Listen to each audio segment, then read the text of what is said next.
ঢাকা না, ঢাকা না,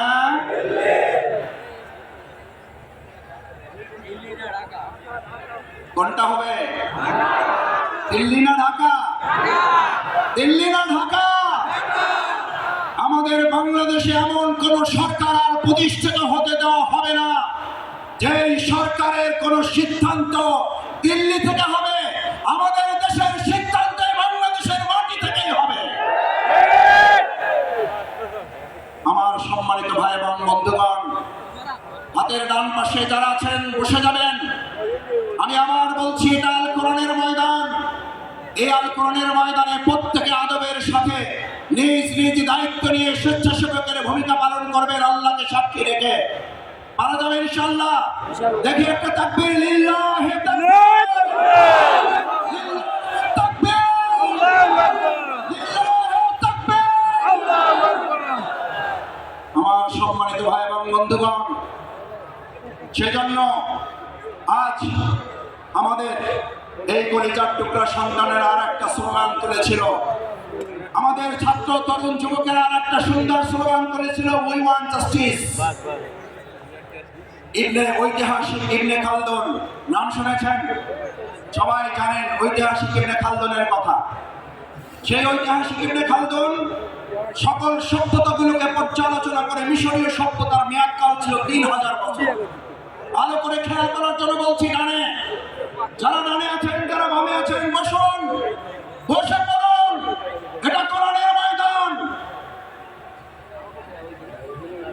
3000 বছরের সভ্যতা ছিল মিশরে, রোমানদের ছিল 1000 বছরের সভ্যতা, সিন্ধুদের ছিল 700 বছরের সভ্যতা। সকল সভ্যতাগুলো একে একে ধ্বংস হয়ে যাওয়ার পর ঐতিহাসিক ইবনে খালদুন বলেন, আমি এই সবগুলো সভ্যতার কাছে গিয়ে প্রশ্ন করেছিলাম, হে মিশরীয় সভ্যতা তুমি ধ্বংস হলে কেন? হে রোমান সভ্যতা তুমি ধ্বংস হলে কেন? হে সিন্ধু সভ্যতা তুমি ধ্বংস হলে কেন? হে বেবিলনীয় সভ্যতা তুমি ধ্বংস হলে কেন? ঐতিহাসিক ইবনে খালদুন বলেন, এই প্রত্যেকটি সভ্যতা ধ্বংসের পিছনে দুটি উত্তর আমি পেয়েছি ধ্বংসস্তূপের কাছ থেকে। কয়টি উত্তর? কয়টি উত্তর? দুইটি উত্তর পেয়েছিল এই ধ্বংসস্তূপের কাছ থেকে। প্রথম জবাব ছিল ইনজাস্টিস। ঐতিহাসিক ইবনে খালদুন বলেন, এন্ড দ্য নেক্সট আনসার, তারপরের জবাবটা ছিল ইনজাস্টিস। অর্থাৎ ইনজাস্টিস এন্ড ইনজাস্টিস, অন্যায় বিচার এবং অন্যায় বিচারের মাধ্যমে 1000 বছরে, 700 বছরে, 3000 বছরে সভ্যতার যদি ধ্বংস হয়, তাহলে নতুন করে পৃথিবীতে আর কোনো মতবাদ দিয়ে সভ্যতা বিনির্মাণ করা যাবে না। বরং সভ্যতা বিনির্মাণের জন্য আজ নতুন করে স্লোগান উঠেছে, the foundation of all civilisation, one earth is religion, one earth is religion, one earth is religion. ইসলাম ছাড়া পৃথিবীতে ভবিষ্যতের কোন সভ্যতা নেতৃত্ব দিতে পারবে না।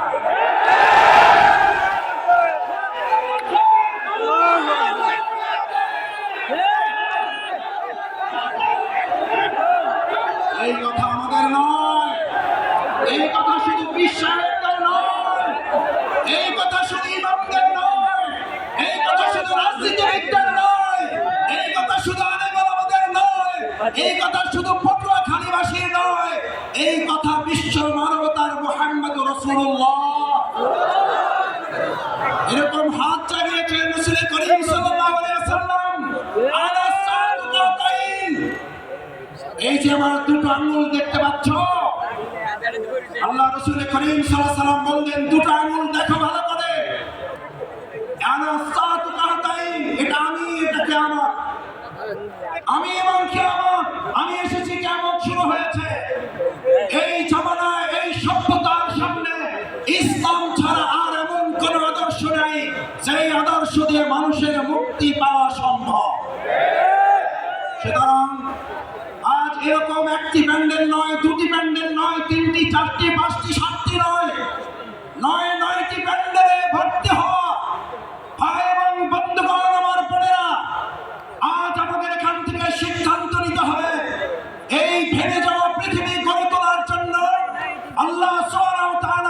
প্রিয় নবী মুহাম্মদ রাসূলুল্লাহ সাল্লাল্লাহু আলাইহি ওয়াসাল্লামকে নিয়ে ঘোষণা দিয়েছেন, এক ইসলামী সভ্যতা ছাড়া ভবিষ্যৎ আর কোন সভ্যতা মানুষকে মুক্তি দিতে পারবে না। তাই না মানে তাহলে আমাদের জন্য আল্লাহ তাআলার পরের ঘোষণা হচ্ছে ইবিয়ানান লিকুল্লি শাইইন ওয়া হুদান ওয়া রাহমা ওয়া বুশরা লিল মুমিনিন। আল্লাহ রাব্বুল আলামিন কি বললেন? হুদা, তোমাদের রোডম্যাপ দিয়ে দাও। এবার তোমাদের জন্য রাহমা, তোমাদের জন্য আল্লাহর দয়া, তোমাদের জন্য আল্লাহর করুণা, তোমাদের জন্য আল্লাহর অনুগ্রহ। আমাদেরকে কোন দেশ কি দেবে আমরা সেই দিকে তাকাতে চাই না, আমাদেরকে কোন নেতা কি দেবে সেই দিকে তাকাতে চাই না।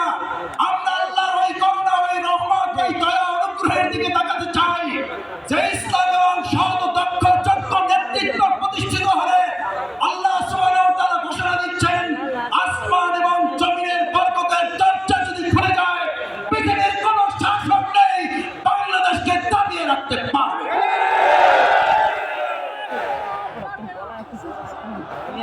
আমরা সেই রহমতের দরজা খুলতে চাই।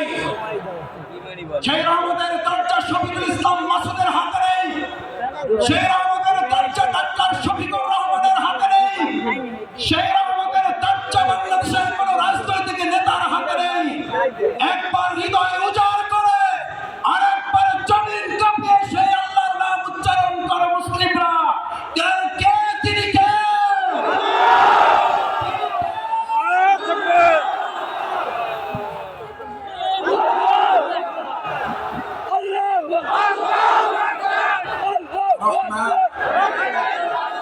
এরপর আল্লাহ সুবহানাহু ওয়া তাআলা বলেন, তিবয়ানান লিকুল্লি শাইইন ওয়া হুদান ওয়া রাহমা ওয়া বুশরা লিল মুমিনিন। আল্লাহ তাআলা আমাদেরকে হেদায়েতের রোডম্যাপ দিলেন, যদি হেদায়েতের মূল রাস্তায় চলতে পারো, যদি এবার আল্লাহর দয়া নিয়ামত অনুগ্রহের চাদরে তোমরা আচ্ছাদিত হতে পারো, এবার তোমাদেরকে আর কেউ দুঃসংবাদ দিয়ে ভীত সন্ত্রস্ত করতে পারবে না, তোমাদেরকে দুর্বল করতে পারবে না, এবার তোমাদেরকে কেউ দুশ্চিন্তাগ্রস্ত করতে পারবে না। এবার আমি আল্লাহ তোমাদেরকে জানিয়ে দিচ্ছি, এই মহাগ্রন্থ আল কোরআন খুঁটে খুঁটে যদি তোমরা অনুকরণ করতে পারো, এর আলোকে যদি রান্নাঘর থেকে শুরু করে সংসদ ভবন পর্যন্ত শুধুমাত্র জাতীয় মসজিদ বাইতুল মুকাররম আল্লাহর বিধানের আলোকে চলবে না, বাইতুল মুকাররমের পাশাপাশি গণভবন, বঙ্গভবন, সংসদ ভবন যখন পরিচালিত হবে, আল্লাহ বলেন গোটা দুনিয়ার কোন প্রান্ত থেকে তোমাদের সুসংবাদ দরকার হবে না। আমি আল্লাহ ঘোষণা করছি, অবশ্যই লিল মুমিনিন। এই সুসংবাদের মালিক কে? এই সুসংবাদের মালিক কে? তাই না? Russia, Bharat, America, German, France? আর একবার মন উজাড় করে হৃদয় থেকে জোরে আওয়াজ করে বলুন, এই সুসংবাদের মালিক কে? কিন্তু শর্ত প্রযোজ্য। সময় শেষ, এখন আজানের বিরতি হবে। আমি একটা কথা বলে আমার বক্তব্য এটি টানতে চাই। এই যে এত ভালো ভালো খবর দিলাম, মোবাইল কোম্পানি করে বড় বড় লেখা থাকে বিজ্ঞাপন, এই অফার সেই অফার, শেষে ছোট করে লেখা থাকে শর্ত প্রযোজ্য। আল্লাহ তাআলা শর্ত প্রযোজ্য করে দিলেন, লিল মুমিনিনের জন্য তোমাদের মুমিন হতে হবে।